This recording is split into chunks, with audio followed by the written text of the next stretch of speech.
Praise the Lord. കർത്താവായ യേശു ക്രിസ്തുവിൻ്റെ നാമത്തിൽ എല്ലാവർക്കും എൻ്റെ സ്നേഹവന്ദനം. മനുഷ്യനെക്കുറിച്ച് ദൈവം അറിയുന്ന കാര്യങ്ങൾ, അതിനെപ്പറ്റി നമുക്ക് തിരുവചനത്തിലെ അല്പം ചില വാക്യങ്ങൾ വായിക്കാം. അതിനായി ഞാൻ എബ്രായർക്ക് എഴുതിയ ലേഖനം 4-ാം അധ്യായത്തിൻ്റെ 12-ാം വാക്യം വായിക്കുന്നു.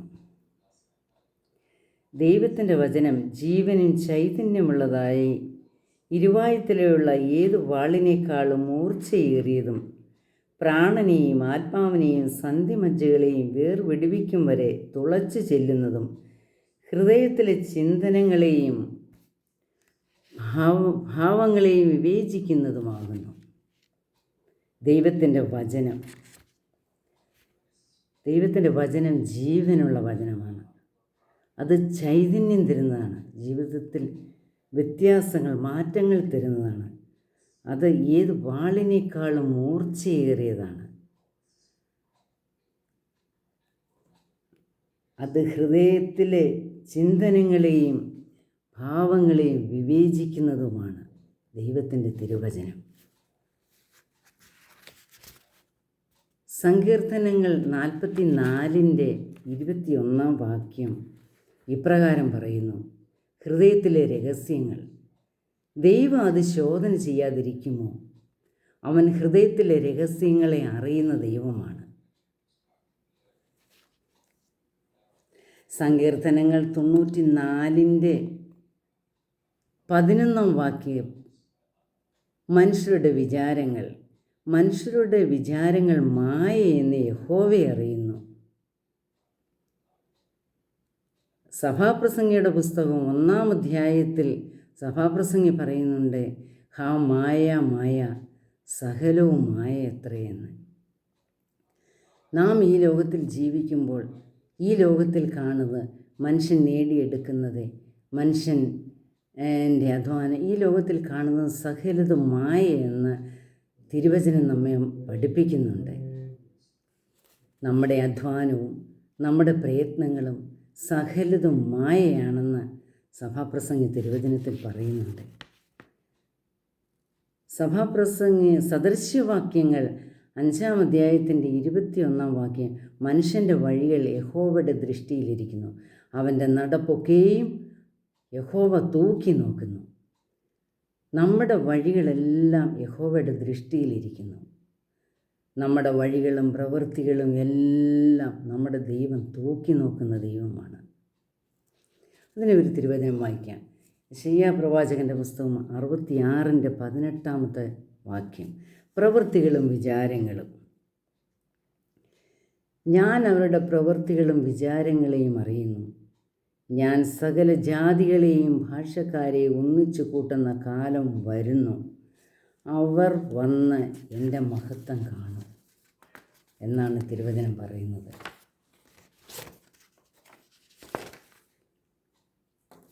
നമുക്ക് സങ്കീർത്തനങ്ങളുടെ ഒരു ഭാഗം കൂടെ നോക്കാം. സങ്കീർത്തനങ്ങൾ 139-ന്റെ 1 മുതൽ 4 വരെയുള്ള വാക്യങ്ങൾ.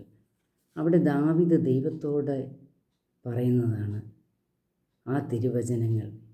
യഹോവേ, നീ എന്നെ ശോധന ചെയ്ത് അറിഞ്ഞിരിക്കുന്നു.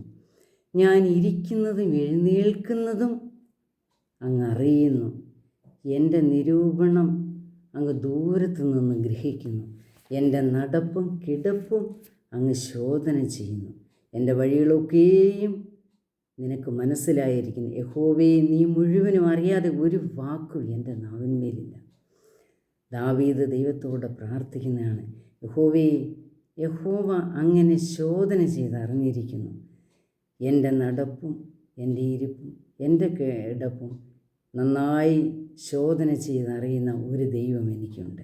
എൻ്റെ വഴികളൊക്കെ എൻ്റെ യഹോവയെ അറിയുന്നു. യഹോവേ, നീ മുഴുവനും അറിയാതെ ഒരു വാക്കുപോലും എൻ്റെ നാവിന്മേലില്ല. എൻ്റെ യഹോവയെ അറിയാതെ ഒരു കാര്യങ്ങളും, ഒരു വാക്കുപോലും എൻ്റെ നാവിന്മേലും എൻ്റെ ഹൃദയത്തിലും ഇല്ല എന്നാണ് ദാവീദ് ദൈവത്തോട് പ്രാർത്ഥിക്കുന്നത്.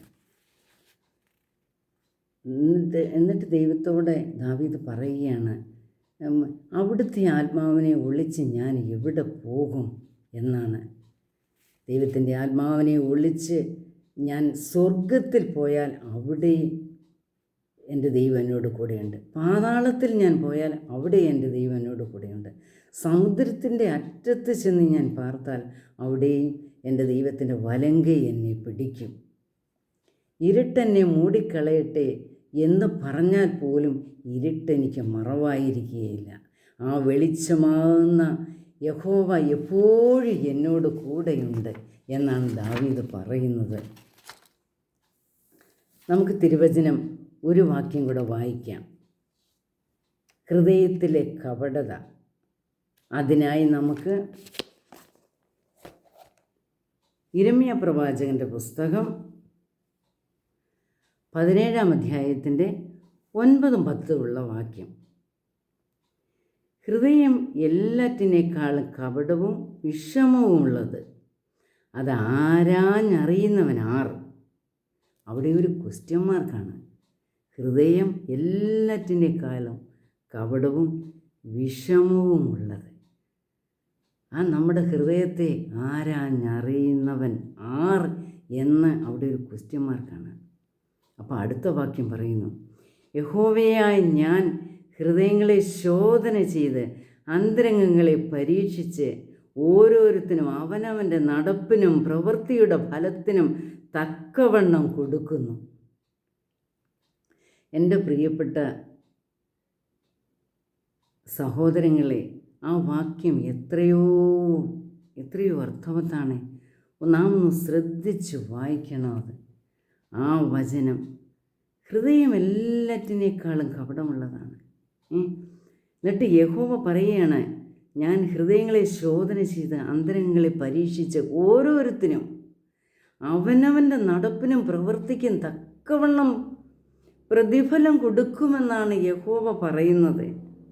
നമ്മുടെ നടപ്പിനും പ്രവൃത്തിക്കും തക്ക പ്രതിഫലം യഹോവ നമുക്ക് തരും.